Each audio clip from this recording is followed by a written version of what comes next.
성부와 성자와 성령의 이름으로.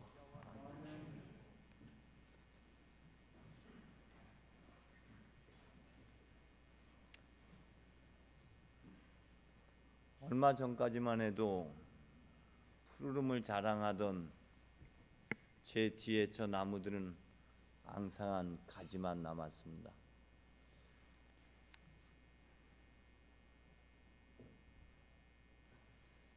일장춘몽이란 말이 있는데, 흐르는 시간 여러분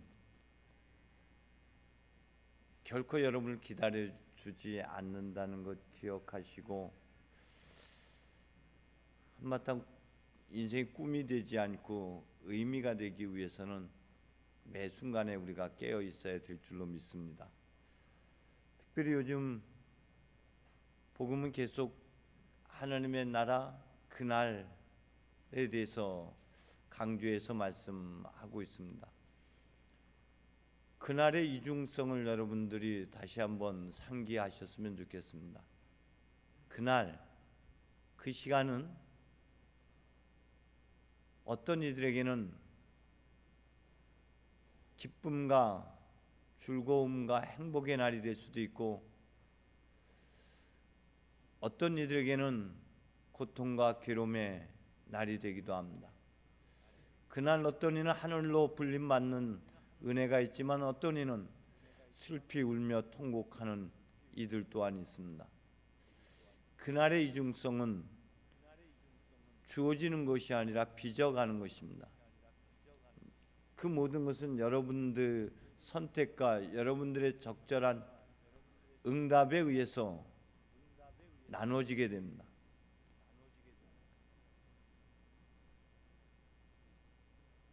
하나님의 시간을 우리는 카이로스라고 합니다. 하나님의 시간을 여러분들이 어떻게 잘 식별하고 분별하고 거기에 대해서 어떻게 여러분들이 응답하느냐에 따라서 여러분의 삶은 고난일 수도 있고 행복일 수도 있고 생명일 수도 있고 죽음일 수도 있습니다. 2018년도 나해 교회력으로는 오늘이 새로운 새 첫날이 됩니다. 오늘 복음 말씀은 세 가지 주제를 우리가 나눌 수 있을 것 같아요. 첫 번째는 구름 타고 오시는 사람의 아들과의 만남, 혹은 그것을 종말이라고도 표현하고 하느님과의 만남의 날, 하느님의 날이라고도 표현할 수 있을 것 같습니다. 두 번째 주제는 식별과 관련되어 있습니다. 하나님의 징조를 어떻게 식별하느냐. 세 번째 주제는 알아차림, 깨달음인 거죠. 깨어 있는다는 것은 오간을 열고 비로소 아하, 그거였구나, 그런 의미였구나 알아차리는 게 깨어 있음이죠. 제가 요즘 자주 하늘 쳐다봅니다. 북두칠성이 저에게 이렇게 자주 눈에 띄면서 또 다른 별자리 공부를 하고 싶은 마음이 생겼어요. 하고 싶은 일이 참 많아. 대금도 배우고 싶고 태극권도 또 배워야 될 것 같고 시간이 없어. 몸이 하나라서. 어느 날 다시 하늘 쳐다봤더니 그 많던 별들이 보이지 않아요. 같은 장소였는데 수많은 별들이 보일 때는 캄캄한 밤이었고 새벽이었고, 근데 같은 하늘을 오후에 쳐다봤더니 한낮에 쳐다봤더니 그 많던 별들이 보이지가 않아요. 그 많던 별들은 누가 어디다가 씌웠을까요? 강장관이 씌웠을까? 응? 결코 사라진 것은 아니죠. 다만 우리가 볼 수 없을 뿐, 보이지 않을 뿐입니다.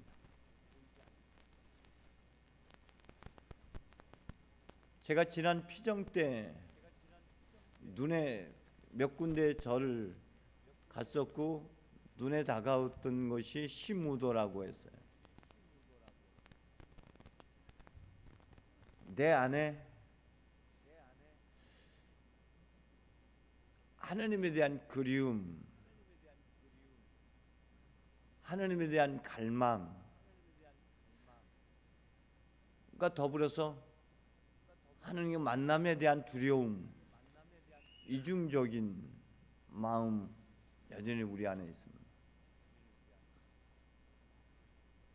그런데 우리는 하나님과의 만남 안에서 비로소 우리는 우리 자신을 볼 수가 있습니다.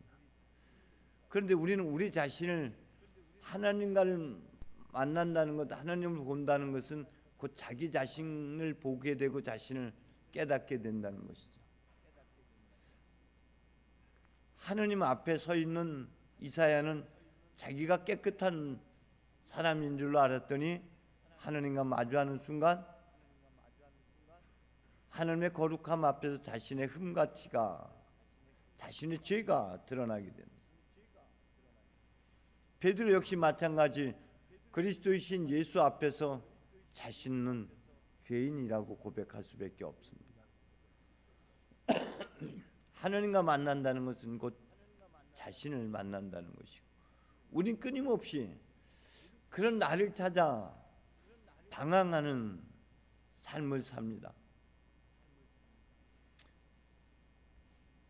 하늘 앞에 마주했을 때 그 내 모습은 밝은 면만 보면 얼마나 좋겠습니까마는 그렇지 않은 어둠을 보기 때문에 우리는 그런 나를 만나기를 두려워합니다. 그럼에도 불구하고 그 그리운 갈망은 식지 않고 여전히 우리를 어디엔가로 이끌어가고 있죠. 그 두려움은 그리움의 다른 표현일 뿐입니다. 그래서 끊임없이 자신의 어둠을 감추기 위해서 무언가를 추구하는 삶이죠.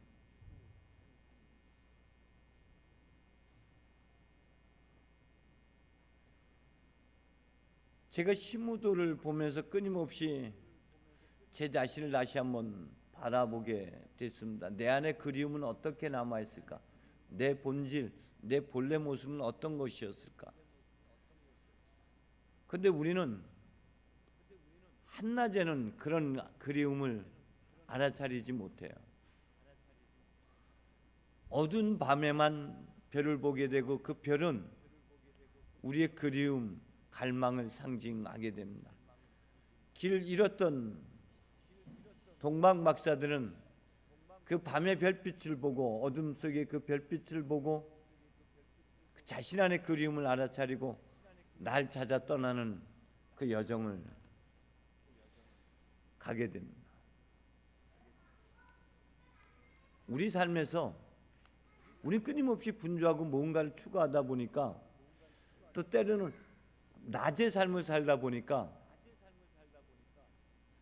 우리 안에 그 그리움을 알아차리기가 쉽지가 않아요. 저희 집사람이 지난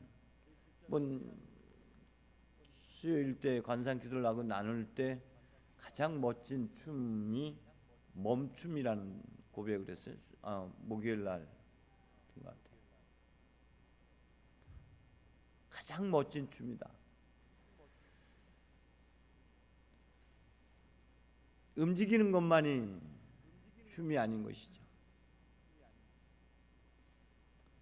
멈춤, 침묵의 시간을 통해서만 우리는 자신을 알아차리게 되는데 쉽게 멈춰지지가 않아요. 언제 멈출 수 있습니까? 어둠 속에서만 멈출 수가 있습니다. 우리 삶에서 칠흑 같은 어둠을 만나는 자리, 그것을 사도 바울은 고린도후서 1장을 통해서 이렇게 고백을 합니다. 아시아에서 당한 환난, 그건 견뎌낼 수 없을 만큼 힘들었던, 그래서 나중에는 살 희망조차도 잃게 되는 그런 깊은 어둠을 직면하게 됩니다. 물론 여러 가지로 그 상황을 넘어서려고 많은 애를 써보지만은 자신의 무기력을 느낄 뿐이고 더 이상 어찌할 수 없는 암담한 상황 앞에서 그는 살 희망을 놓게 되고, 그 희망을 놓는 순간 비로소 자신을 의지하지 못하고 않고 하느님을 바라보게 되죠. 비로소 그때서야 생명을 다시 살리시는 구원의 하느님을 만나게 됩니다.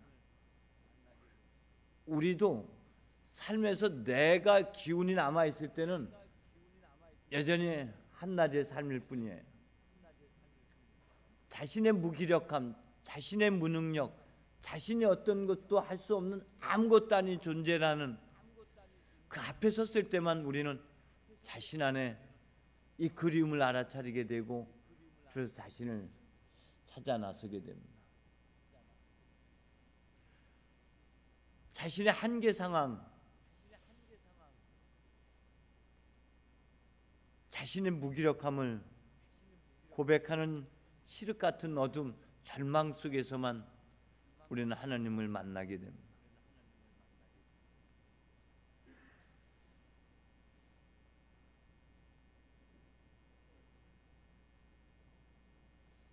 오늘 성경은 그렇게 표현하고 있습니다.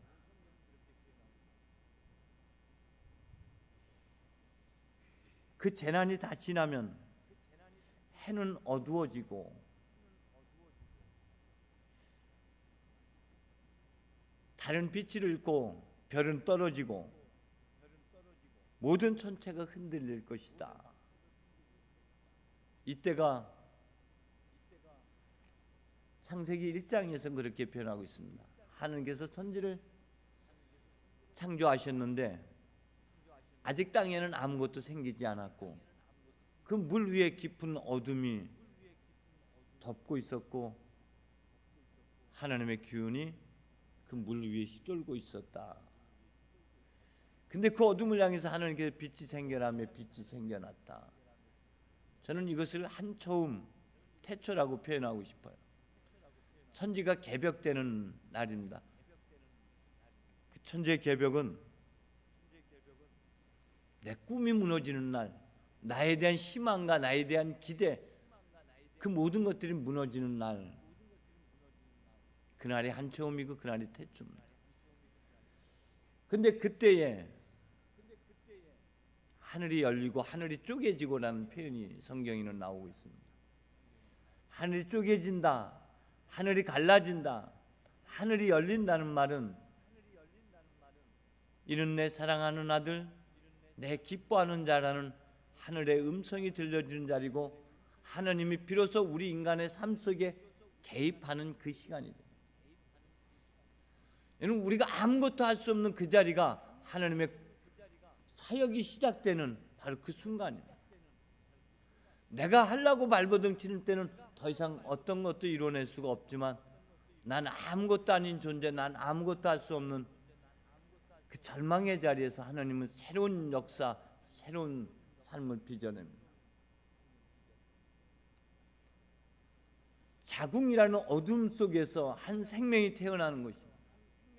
무덤이라고 하는 그 캄캄함 속에서 새로운 생명이, 그 생명이 다시 되살아나는 부활의 역사는 언제나 거기에서 일어납니다. 여러분이 어떤 것도 할 수 없는 가장 깊이 절망하고 실망하는 바로 그 순간이 새로운 천지 창조가 이루어지는 날 새롭게 믿음의 역사가 일어나는 때입니다. 정말 여러분 하나님과 마주할 때 여러분의 밝은 면만이 아니라 여러분의 어두움을 직면하게 되는 것이 큰 축복입니다. 여러분의 스승은 유일하게 여러분 자신의 실수이고 여러분 자신의 실망이고 여러분 자신에 대한 절망의 자리만이 여러분을 스승으로 여러분을 더 밝은 곳으로 한층 더 배움의 자리로 한층 성숙의 자리로 나아가게 합니다. 제가 늘 말씀드립니다마는 한낮에는 우리를 자라게 하지만은 어둠 속에서만 성숙의 열매가 맺혀지게 마련입니다. 아픔만치 성숙하게 되어 있습니다. 여러분들이 잘 알고 있는 대로 그 빛을 잇는 자리는 예수께서 십자가에 못 박혀 죽으시는 바로 그때에 하늘이 빛을 잇는 그 상황이고요. 그것은 앞서 말씀드린 대로 자신에서 희망을 잃어버리는 바로 그 자리 절망의 때입니다. 근데 돌이켜 보면은 이스라엘 백성이 40년을 더듬어 봤을 때 그 어둠의 때에 하나님의 은총이 그 한 중심에 있었어요. 저는 요즘 대림절 기간 기다림을 우리가 말하고 있습니다. 저는 그 기다림이 인간의 기다림이 아니라 하나님의 기다림이라는 것으로 새롭게 다가오고 있어요. 하나님은 우리와 함께 하시면서 우리 안에 계시면서 우리에게 각종 은총을 베풀어 주셨는데 하나님은 우리의 눈에 띄기를 원해요. 우리 안에 하나님의 씨앗이 있고 하나님의 능력이 있고 하나님의 은혜가 있음을 발견되기를 하나님이 기다리고 있습니다. 하나님은 여러분이 눈 떠서 당신이 우리 안에 있음을 발견하기를, 마치 저희 어렸을 때 숨바꼭질을 하다가 숨었는데 술래가 못 찾아서 거기서 잠들었던 데도 있죠. 하느님은 아마 그래서 우리 안에서 잠들어 계신지도 몰라요. 여러분이 빨리 여러분 앞에 발견되기를 주님은 지금 기다리고 계십니다. 어둠의 때, 그때가 우리가 잃어버렸던 본래 모습, 하느님이 보시니 참 좋았다 했던 하느님의 작품으로서 다시 재발견되는 자리입니다. 여러분은 하느님의 보통 작품이 아니라 하느님의 작품 중에 걸작품입니다. 그것이 찾아지는 자리는 밝은 대낮이 아니라 깊은 어둠의 때입니다. 그러니 여러분 삶에서 일어나는 여러 가지 실망과 절망, 실수와 죄와 허물에 대해서 후회하지 마시고 하나님의 사인, 부르심의 사인인 줄 알아차리고 깊이 자신 내면으로 성찰하시고 멈춤의 아름다운 춤을 추시기를 바랍니다. 그것을 알아차릴 수 있는 지혜를 두 번째 말씀하고 있어요. 그것이 시대의 징조를 알아차리는 것입니다. 푸르는 것을 보고 봄이 다가왔음을 알아차리는 것이고, 낙엽 지는 것을 보고 추운 겨울이 다가옴을 알아차리는 것이고, 우리 안에 일어나는 여러 가지 일들을 통해서 하나님의 사인을 우리가 깊이 깨달을 수 있어야 됩니다. 그것을 알아차리는 것이 은혜입니다. 성경은 우리에게 이렇게 말합니다. 너희는 듣고 또 들어도 알아듣지 못하고 보고 또 보아도 알아보지 못하는구나. 그런데 한편 마태복음 13장에서는 또 이렇게 표현하고 있습니다. 지금 볼 수 있으니 행복하고 지금 들을 수 있으니 행복하다. 이 모든 것들을 깨달아 아는 것, 시대 징조를 알아차리고 하나님의 사인을 알아차리고 어둠 속에 하나님을 알아차리는 것, 그것이 해안이죠. 그것이 깨달음입니다. 그런 지혜가 오늘 그 식별의 은혜가 우리에게 지금 필요합니다. 하나님은 우리에게 씨앗을 주셨어요. 삶의 여정 속에 그것을 꽃 피워내고 자라게 해서 비로소 열매를 맺게 하는 과정인데, 이 본문을 가지고 지난 수요일날 우리 그 세바찬 교우님께서는 이런 표현을 하셨습니다. 줄탁 동시. 그렇지, 우리는 하나님의 품 안에서 그 어둠의 자리에서 끊임없이 우리를 빚어내고 하나님의 따뜻한 사랑 안에서 우리는 뭔가로 지금 요동치고 있는 것이죠. 그래서 어느 하나님의 때가 돼서 안에서 졸졸졸졸 거리는 소리를 듣고 탁 새로운 생명 병아리가 탄생하는 것이죠. 그런데 그 때를 우리가 알아차리지 못하면 후라이팬 신세가 되는 것이죠.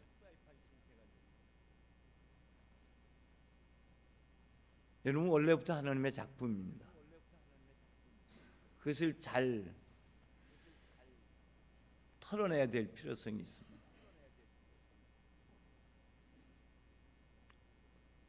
그 중에 하나는 시간 알아차리는 것이죠. 성경 야고보서에서는 내일이란 여러분들에게 보장되어 있는 게 아니라고 얘기를 합니다. 그래서 오늘 그 선한 마음을 실천하라고 강조합니다.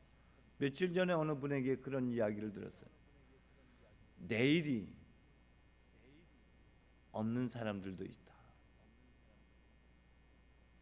밤새 안녕이라는 말이 있어요. 수산나 교우님도 전혀 예상하지 못했던 일들이 있습니다. 어느 교우분이 저에게 내일이 없는 분을 이야기하면서 다음 주에 우리 만나서 더 이야기 나누고 다음 주에 우리 또 만나자고 했는데 다음 주가 주어지지 않더래요. 그분이 급작스럽게 교통사고로 하나님의 부름을 받고 내일이 없는 사람들도 있다는 깨달음을, 여러분 지금 여기만 있을 뿐입니다. 2018년도 우리가 대림으로부터 출발되는 새로운 한 해는, 금년도부터는 오늘만 사시기 바랍니다. 내일이 아니라 오늘 여기를 사시는 여러분 되십시오. 그럴 때만이 하나님의 걸작품으로 다시 빚어지는 것이고, 그래서 어둠 속에서 그 빛을 볼 수 있는 사람들이고, 어두운 무덤을 깨고 부활하는 매일의 삶이 될 줄로 믿습니다. 그래서 이제는 내가 사는 것이 아니라 그리스도가 나를 사는 것이라고 고백하는 여러분 되시기를 주의 이름으로 축원드립니다. 기도합니다. 주님, 어둠 속에서 우리를 새롭게 빚어주시는 분이 바로 하나님이십니다. 우리의 살아가는 모든 여정 속에서 깊은 어둠이 다가왔을 때, 우리의 죄가 발견되고 우리의 실수가 있고 우리가 희망을 잃어버리는 그 자리에서 하나님은 새롭게 우리를 빚어 가십니다. 그것을 볼 수 있는 은총을 우리에게 허락하여 주옵소서. 그러다 지금 우리가 오늘을 우리의 마음을 살아낼 수 있는 축복으로 이끌어 주옵소서. 예수님의 이름으로 기도합니다.